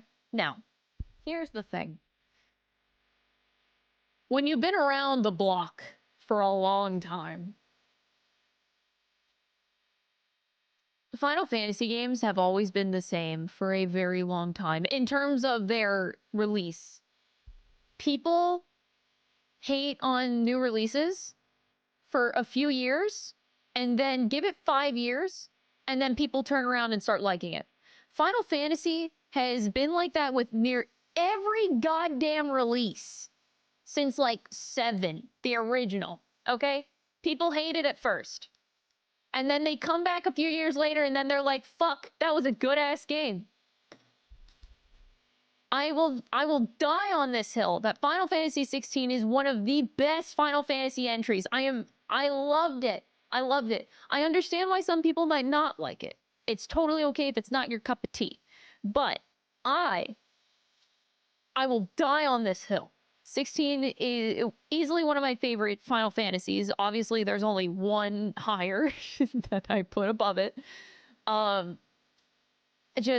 do think that 16 is a product of the regular cycle of people hating it because it's new. And I love that it's a darker story. I like that it's a more mature story than your average Final Fantasy game. I like the tone a lot more that it has. And fucking treating the summons as if they are like the people as summons, love that concept. Love that concept so much. Because, you know, every time you get into a new Final Fantasy game, the question is, how are we going to incorporate the summons into our game? Because, you know, every Final Fantasy game always has the same things. They always have the same staple things. But using the summons as, you know, people, very different. And I love the lore of 16. I love the world of 16 that they created. And I was so goddamn invested in those characters. They did such a damn good job with it.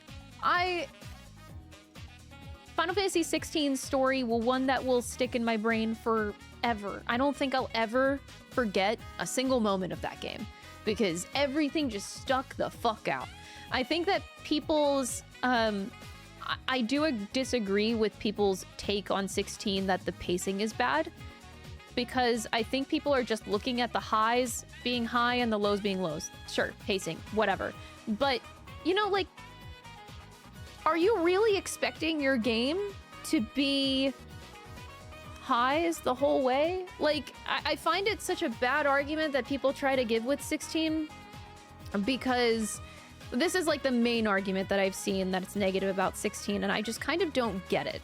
Because I think that the game wouldn't be as good if it was not like this, you know? Like, you need to have your highs, and then you need to go into your next section, and then you need to have your highs again, and I think that that flow is nicer than if you were to constantly be on the high and have it never come down the whole time. Like, it gives you, for me, I like it because it gives us time to digest the section that we just had before moving on to the next hype moment.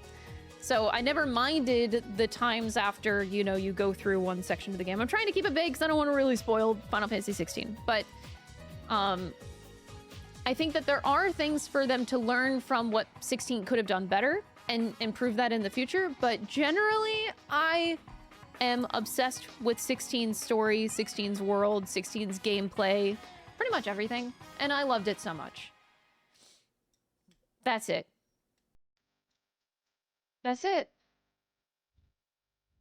Yeah, I agree that linearity is kind of like a buzzword. It's like, it's something, a game being linear is a personal preference. I don't care. I don't care. I can deal with open world. I can deal with linear. I don't really care. As long as you tell a good story and you utilize linearity in a good way, I don't really care. You know, make it suit your game. That's all. So, Final Fantasy 16 is up here. What are we at? Is this like the top 10 games? So this is number 11. So now we're in the top 10 games. Number 10. Coming in at 10th place, we have our 1-year anniversary game that just happened. We have Metaphor ReFantasio! Shit! I truly believe that this is Atlus's MO. This is a culmination of everything that they have learned throughout their entire lifetime of being a dev team, Studio Zero. Like, they learned. And I think it's very apparent. They took Etrian Odyssey. They took fucking, like, Digital Devil Saga. They took, obviously, Persona. They take their things that made all of their games good, and they just made a baby out of it. And it's fucking amazing. I adore Metaphor. I'm really proud of the team for putting all of the good shit in there and pretty much making it a masterpiece. I don't think there's many things that I could say bad, if anything, about Metaphor. Truly. So, there. I said it. That's number 10. And then number 9! My 9th favorite RPG of all time. The original FF7. Now, objectively, maybe the remake trilogy is going to be better than the original. But I don't think anything can beat maybe the time at which I played FF7. Maybe I played it at a good time in my life where it just hit different. I loved when I played it, and I loved everything about it. I was so invested in the world of FF7 for many years after I played the original. I think I was 10 years old or something like that. Like, I was too young, I think, to play the game. I didn't understand a goddamn thing.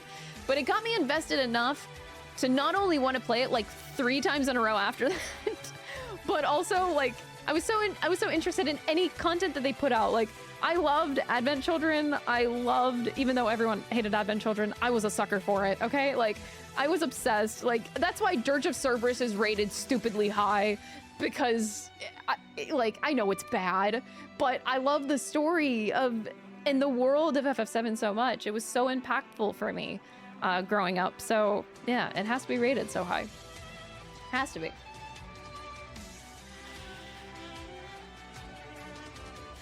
I played it on launch, biased forever as number 1.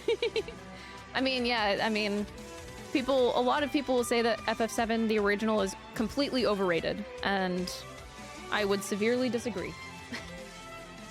That's me. All right, so now we're going back down. My number 8 favorite game of all time goes to Yakuza 0. Fuck, I love Yakuza 0. Easily the best Yakuza game in the franchise. It's another game that I would consider to be kind of their MO at the time. They learned everything that worked and didn't work from Yakuza 1 to 6. Or I forget when Yakuza 0 came into development, or like when it launched. But goddamn, like Yakuza 0 did everything correct. Everything. And to this day, maybe Yakuza 0 would be my number 1 favorite game if they made the Cabaret minigame a mobile game. Like, bitch, put that game on my phone. I want to play that everywhere. I feel like they would make bank off of a Cabaret minigame mobile game. Give me that, okay? Next. Number 7. Good old Final Fantasy XIV.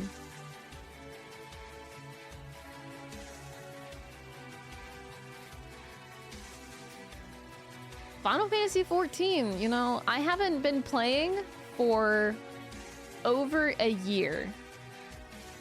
I've kind of stopped after Dawn Trail. Dawn Trail left a bad taste in my mouth. I will admit that.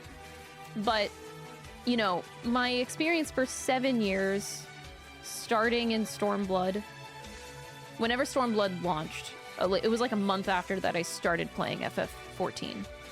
And then played it for 7 years straight. And it's just one of the most beautiful experiences that I've had. It gave me such beautiful friendships. It taught me so much. It's just changed my life. You know, I wouldn't be even the streamer I am if I wasn't a Final Fantasy XIV main broadcaster for like 3 of those years. I streamed just Final Fantasy XIV for like 3 years straight. Or 2 years, maybe. But it did a lot for me. It will hold forever like the best memories in my life. I wish I enjoyed it more in the past year, but the game truly dropped off for me in the past year to where I've lost a lot of my passion for it. So I've been struggling personally with FF14 in the past year, but you know, not looking at that, it's been an incredible experience of the game.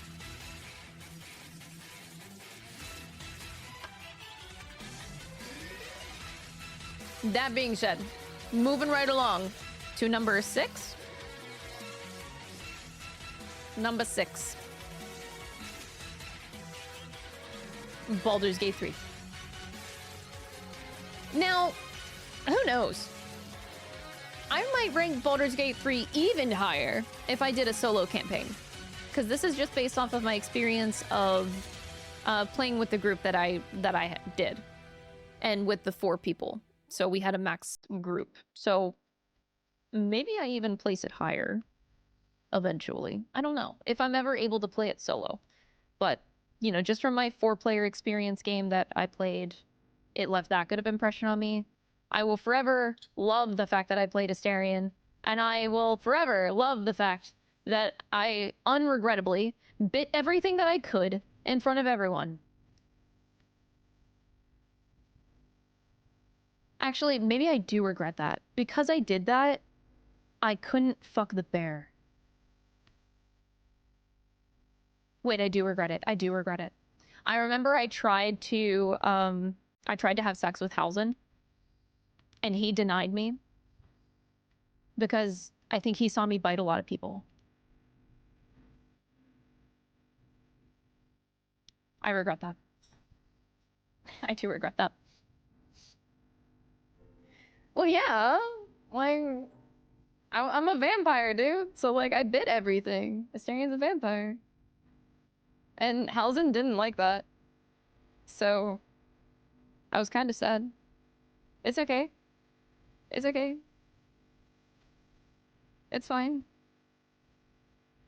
I'm not, like... Okay, anyway, I'm kind of hurt about it still. Anyway, moving right along. Next on my list, classic. We have a classic here. Are these all different game studios at this point? But yeah, these are all different game studios. Heck yeah. I love the variety. All right, next up, Chrono Trigger. To this day, Chrono Trigger came out like when? Fucking like 1999 or some shit. Like, it's old. And to this day, it still can't be beat by most RPGs. To this day. It is like the most classic experience and the most fun, unique experience of an RPG that you can still play to this day. If you haven't experienced it, please play Chrono Trigger. Please.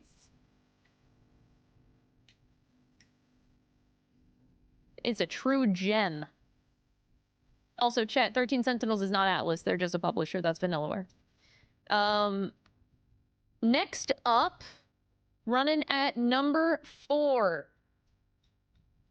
is 13 Sentinels. Aegis, Rim, Aegis, however you fucking say this.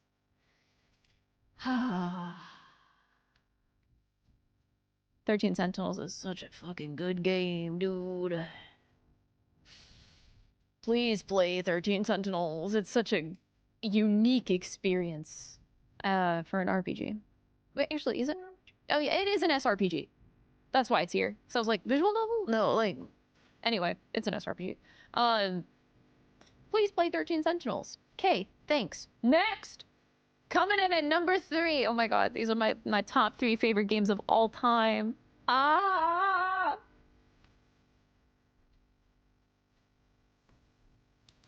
As you know, most of you know, Tales of Symphonia was my favorite game running for 16 years.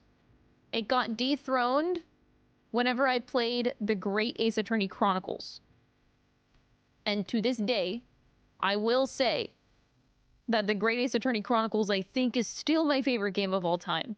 But it's not an RPG, which is why it's not here. So, these are RPGs only. But, in third place is Tales of Symphonia. This is heavily biased. I don't objectively think that it's an amazing game. I think maybe it's like objectively like A tier, but I played it so much growing up. It was one of the only GameCube games that I had for a while, so I think I played this game like 3 times, and it's a very long JRPG. And the combat is so fun! Oh, oh my god! The combat in Tales of Symphonia is one of my favorite combat systems ever, actually. To this day, I think that they near perfected the Tales combat system in this game. Incredibly fun. And all of the characters I love too. I don't think there's a single weak character in Tales of Symphonia. So it's just, everything about it is just so lovely. I will forever be a huge simp for Regal Bryant. He was my favorite character for a long time. So my first ever husbando, you know, that I loved was Vincent Valentine, as I mentioned before, but, you know, Regal Bryant, he was a very close second. I simped over that man for a very long time. He was great. So anyway, Tales of Symphonia is fucking fantastic, and I have a lot of very good memories of it playing it growing up. If I were to play it for the first time today, probably would not rank it near as high. It's just because of the timing that I played it, which is why, you know, my tier list is my tier list. It's a product of the time that I played most of these games. Timing is important, chat. Don't forget it. All right, so you have the top 2 JRPGs. Chat, which one do you think is on top? I want to see your predictions. What do you think is my favorite of these 2? I want to see who's right here. It's not which one's better. It's one that it's whatever whatever experience I enjoyed more. Ooh, wow, you guys are like split. Woo-hoo-hoo.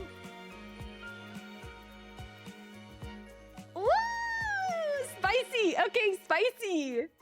I think there's slightly more P5R. Slightly more. But wow, okay. To be completely fair, my tier list might change. My tier list might change over time. I think, you know, me listing my favorite RPG that I've ever played, my favorite experience, it could easily change over time. Especially with Expedition 33 being played this year, you know? Like, we played it, what, 5 months ago? I would still consider that pretty fresh. Be pretty fresh. You know, so it might change. But for right now,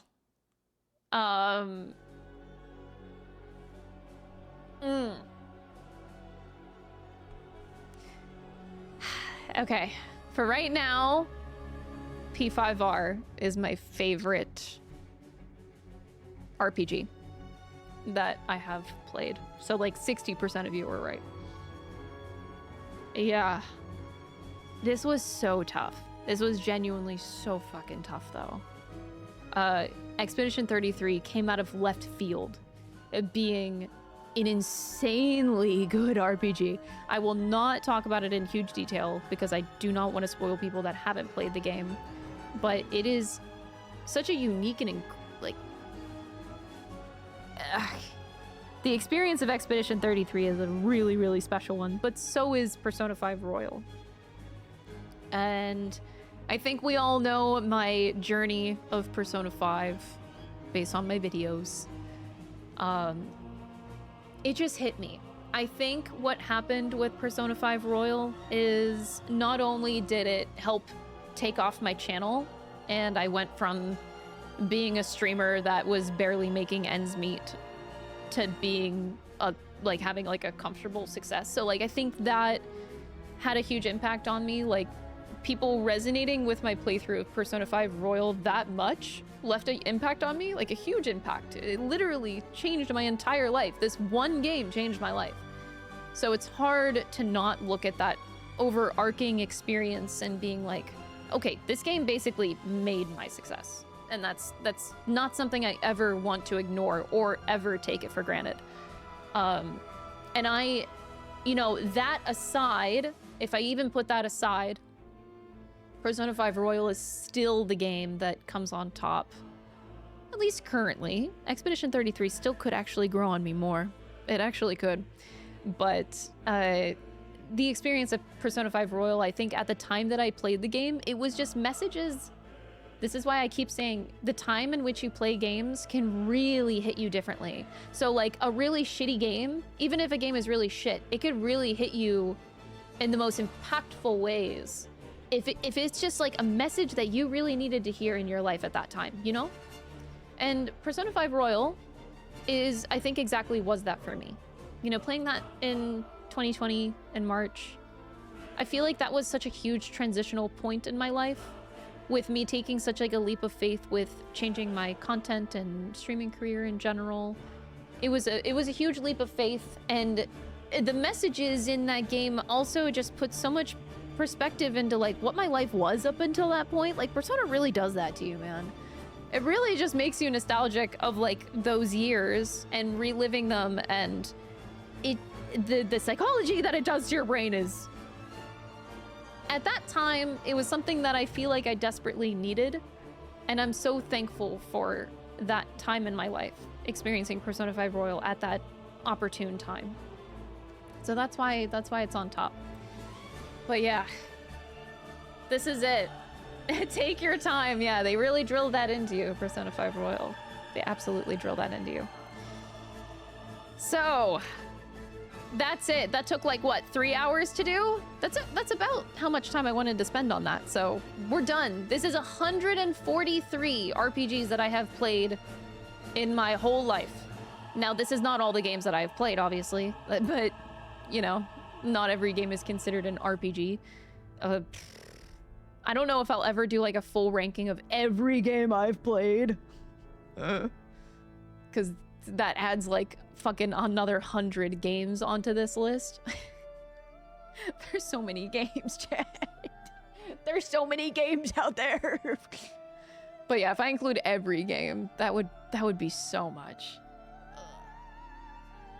FF2 should be higher. I'm sorry, I just don't fucking remember it. They were bing bang boom, man. Like me playing FF1 through 5. They all blurred because I just speed ran them back to back to back.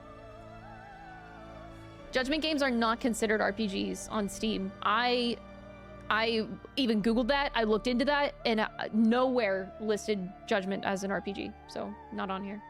I was surprised, but I'm not gonna question it. Same with like, what's another game that I was surprised? I couldn't see it being, I couldn't find any information on it being like an actual RPG. There's some others on there, but yeah. They considered it an action game, I think. As long as Kingdom Hearts 2 is S tier. Yep, and this is just like where I am currently with games that I've played in my life. Which is quite a bit. Can I play My Expedition 33 and 33rd place for the meme? Nope. Thank you for the 100 bits, man. Parasite Eve. I know Dom has been wanting me to play Parasite Eve for a long time. But man, I'm kind of proud. A lot of these games I've played in the past decade, because, you know, when you grow up, parents don't have a lot of money, typically. So, you know, you're sitting there playing the same game like 5 million times. So playing all these like original Pokemon games so many times over and over again. And then now I can buy my own games and play a lot more. No Mother games. Yeah. No, I have not played any Mother game. That's I'm actually shocked with myself on that one, because those are considered classics. Oh, this music. Oh, this song I feel like is so fitting for the end of this tier list.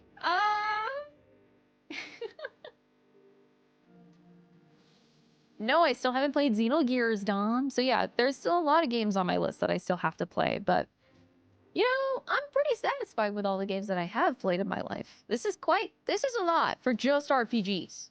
For just RPGs.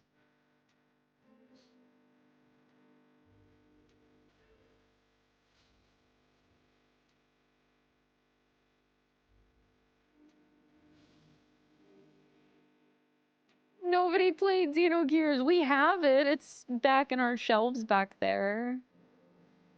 It's sitting there. So here's the schedule, though. So tomorrow we're going to be starting Hades, which I don't... Hades isn't considered an RPG. What genre is Hades even considered? Action? But, so we're going to start Hades tomorrow. And then Wednesday we're going to play Little Nightmares 3 with Dom. Oh, it's a roguelike. Oh my god, I knew that. I just forgot. Fuck. That makes me feel stupid. So Little Nightmares 3 with Dom on Wednesday. Thursday... Wait, what's Thursday? Oh, Hades.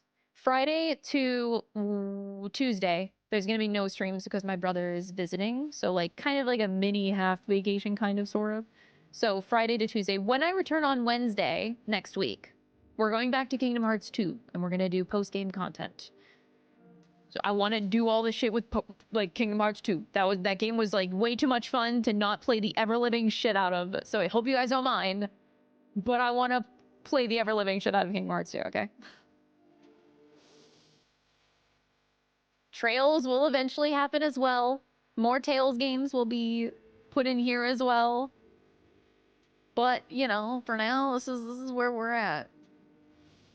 Or Elden Ring, yeah, Elden Ring. It'll, you know what? I feel like I'm regretting putting Dark Souls. I feel like Dark Souls I should put in the fucking S tier with how much I love that game. This is such a stressful thing to do because every day games are going to be in different places. You just, like, ask me tomorrow and this tier list is going to be different. Ugh.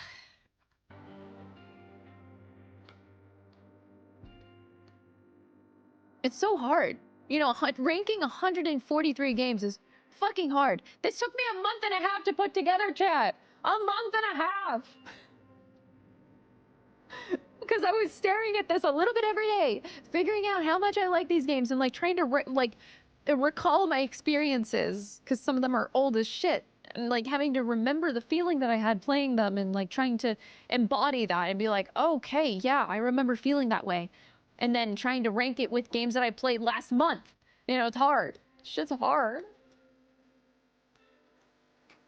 Oh. You kind of want to make one now? I would 10 out of 10 recommend. As frustrating as it was to put together all these games in a ranking and a tier list, at the end of the day, I don't regret it. It's kind of fun. It's kind of fun to just really remember these experiences and put them together. Anywho, thank you guys for watching. Say bye to YouTube. I'll make sure you guys get your bye YouTubes for the video. Okay. So thank everyone on YouTube for watching. I appreciate it. You can catch more of these types of streams in the future. In the beginning of streams, we'll be doing more of like filming YouTube content at the beginning, doing more like fun stuff. So this is the first time of many. I would like to do this at least once per week, is like doing like more fun things before playing another game for like the second half of the stream type of thing. This was an exceptionally longer one. Like I knew this was going to take 3 hours, but I'm thinking like in future ones, we'll do like some fun filming other things for like an hour beforehand. So nothing crazy. Just, I want to do some more fun content. So we're so back. We're so back. We're restructuring the channel a little bit in that way. But for right now, we're going to switch over to playing Persona 5 X.